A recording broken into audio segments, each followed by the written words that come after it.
சங்கடம் தீர்க்கும் சனி பகவானே, மங்களம் பொங்க மனமை தருள்வாய். சச்சரவென்று சாகா நெறியில் இச்சகம் வாழ இன்னருள் தாத்தா. தமிழ் வருடம் குரோதி ஆண்டு 2025 திருக்கணிதப்படி 29/3/2025 சனிக்கிழமை இரவு 9:45 சனி பகவான் கும்பராசியிலிருந்து மீன ராசிக்கு பேச்சியாக போறாரு. 29/3/2025 3/6/2027 வரைக்கும் 2.5 ஆண்டு காலத்துக்கு மீன ராசியில சனி பகவான் சஞ்சரிக்க போறாரு. சனி பகவானுக்கு குரு பகவான் சமகிரகம் அப்படின்னு சொல்லலாம். புதன் நட்பு கிரகம். சனி பகவான் இருக்கும் இடத்தை விடவும் அவருடைய பார்வைக்கு பலன் அப்படிங்கிறது அதிகம் உண்டு. அவருடைய பார்வை அப்படின்னு பார்த்தோம்னா 3ஆம் இடம், 7ஆம் இடம், 10ஆம் இடம், 3ஆம் இடமான ரிஷப ராசியையும் 7ஆம் இடமான கன்னி ராசியையும் 10ஆம் இடமான தனுசு ராசியையும் பார்க்கறாரு சனி பகவான். கிரக பெயர்ச்சியிலேயே முக்கியமா நம்ம பார்க்கப்படுவது சனி பெயர்ச்சி தான். சனி பகவான் நீதிகாரகன். நாம் செய்யக்கூடிய கர்மங்களுக்கு ஏற்ப நல்ல பலன்களையும் கெடு பலன்களையும் கொடுக்கக்கூடியவர் தான் சனி பகவான். அதே மாதிரி 12 ராசிகளிலேயும் இந்த சனி பகவான் மாற்றத்தையும் கொடுப்பாரு. 7.5 சனி அப்படிங்கிறது 7.5 ஆண்டுகள் நடக்கும். முதல்ல 2.5 வருடம் விரய சனியாவும், அடுத்து வரக்கூடிய 2.5 வருடம் ஜென்ம சனியாவும், அடுத்து வரக்கூடிய 2.5 வருடம் பாத சனி அப்படின்னு இந்த 7.5 வருடத்தையும் பிரிச்சு நமக்கு கொடுத்திருக்கிறாங்க. சனி பகவான் தனது சொந்த ராசியான கும்ப ராசியிலிருந்து மீன ராசிக்கு பேச்சியாகிறாரு. சனி பகவான் தர்ம காரகன்னு சொல்லலாம், தொழில் காரகன், ஆயுள் காரகன், ஒட்டுமொத்த உடலின் இயக்கத்துக்கு காரகத்துவம் கொண்டவர்னா சனி பகவான் தான்.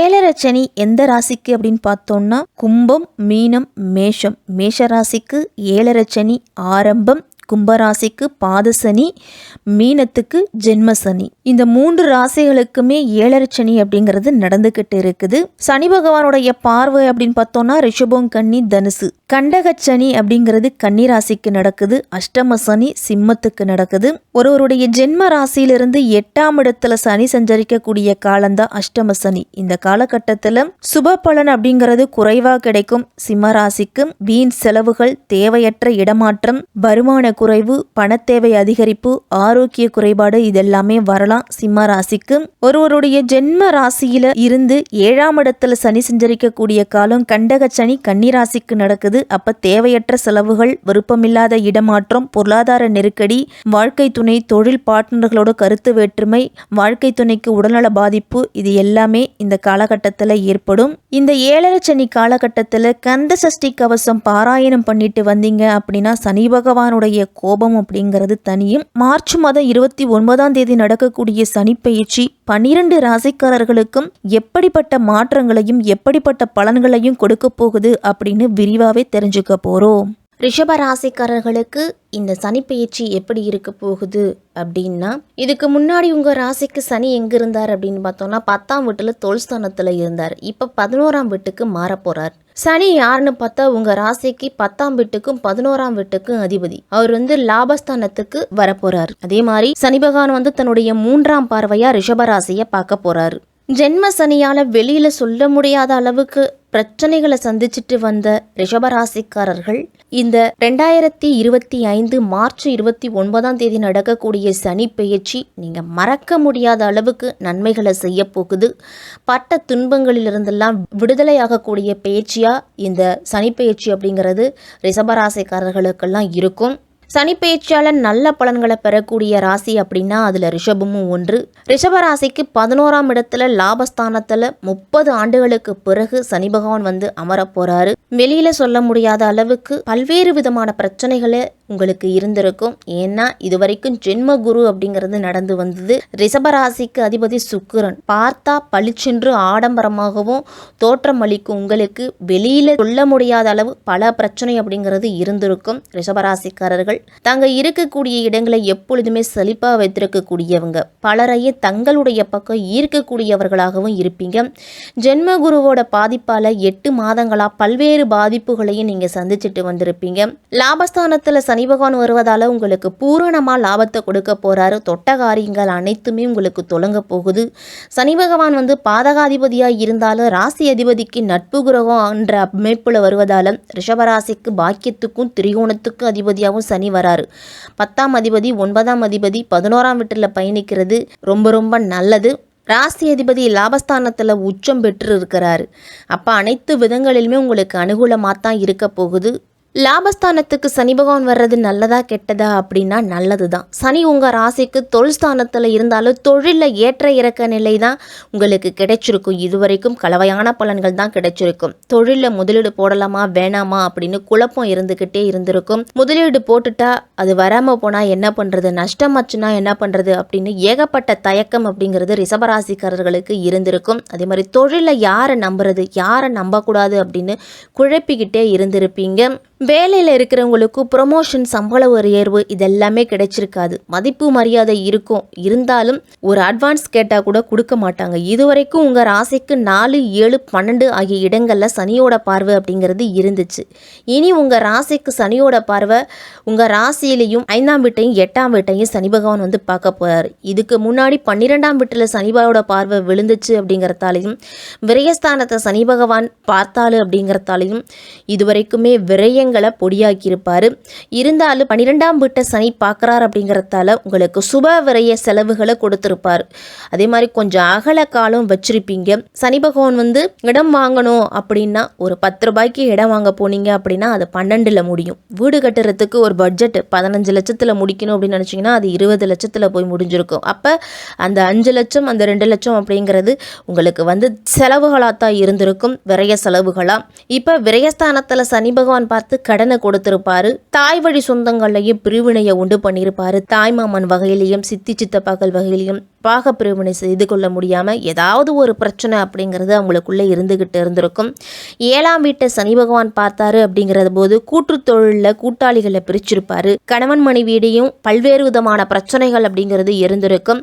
இந்த 2025 சனி பயிற்சிக்கு பிறகு சனி பகவான் வந்து உங்கள் ராசிக்கு லாபஸ்தானத்துக்கு வரப்போறார். இந்த காலகட்டம் ஒரு அற்புதமாக இருக்கும். மற்ற கிரகங்களுமே உங்களுக்கு சாதகமாக தான் இருக்க போகுது. சனி பயிற்சி காலகட்டத்தில் குரு உங்கள் ராசியில் இருக்கிறாரு. மே மாதத்துக்கு பிறகு குரு உங்க ராசிக்கு தனஸ்தானத்துக்கு வர போறாரு. அப்ப காசு பணம் கொடுக்கிற இடத்துக்கு குரு பகவான் வர போறாரு.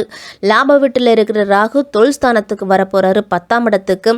இதெல்லாமே சேர்ந்து உங்களுக்கு ஒரு அற்புதமான யோக பலன்களை கொடுக்கக்கூடியதா இருக்கும். எங்கெல்லாம் அவமானத்தை சந்திச்சிங்களோ அங்கெல்லாம் மதிப்பு மரியாதை அப்படிங்கிறதே கிடைக்கும். இதுவரைக்கும் இவனெல்லாம் எங்க முன்னேற போறான் அப்படின்னு சொன்னவங்களுக்கு மத்தியில் உங்களுடைய வளர்ச்சியை பார்த்து பொறாமைப்படக்கூடிய அளவு இருக்கும். தொழில் ரீதியாகவும் உங்களுக்கு வருமானம் அப்படிங்கிறது வரப்போகுது. 9ஆம் வீட்டுக்கும் 10ஆம் வீட்டுக்கும் அதிபதி சனி 2 சிறப்பான வீட்டுக்கு அதிபதியா இருக்கிறதால பூர்வ புண்ணிய ஸ்தானம் அப்படிங்கிறது வலுவடையுது. பூர்வீக சொத்து பிரச்சனை அப்படிங்கிறது தீரும். ரிஷபராசிக்காரர்களுக்கெல்லாம் தாத்தா அப்பா வழி சொத்துக்களை பாக பிரிவினை அப்படிங்கிறது செய்துக்குவீங்க. கூட்டுப்பட்டாவில் இருந்துச்சு அப்படின்னா தனிப்பட்டா அப்படிங்கிறது வாங்குவீங்க. 10ஆம் வீட்டுக்கு அதிபதியாக சனி வரான். அப்போ தொழிலில் கொடிகட்டி பறக்க போகிறீங்க. கடுமையான உழைப்பு அப்படிங்கிறது இருக்கணும். மற்றவங்க 8 மணி நேரம் வேலை செஞ்சால் நீங்கள் 10 மணி நேரம் கூட வேலை செய்யலாம், தப்பு இல்லை. நீங்கள் எந்த அளவு உழைப்பு அப்படிங்கிறது இருக்கோ அந்த அளவு முன்னேற்றம் இருக்கும். நேரங்காலம் பார்க்காம உழைச்சிங்க அப்படின்னா உங்களுக்கு முன்னேற்றம் அப்படிங்கிறது இருக்கும். சும்மா உட்காந்துக்கிட்டே எனக்கு லாப வீட்டில் சனி வந்துருச்சு கொட்டி கொடுப்பாரு அப்படின்லாம் சொல்ல முடியாது. சனி பகவான் வந்து உழைப்பை கொடுப்பவர். அப்போ உழைச்சிக்கிட்டே இருக்கணும். எந்த அளவு உழைப்பு இருக்கோ அந்த அளவு வெற்றியை கொடுப்பாரு.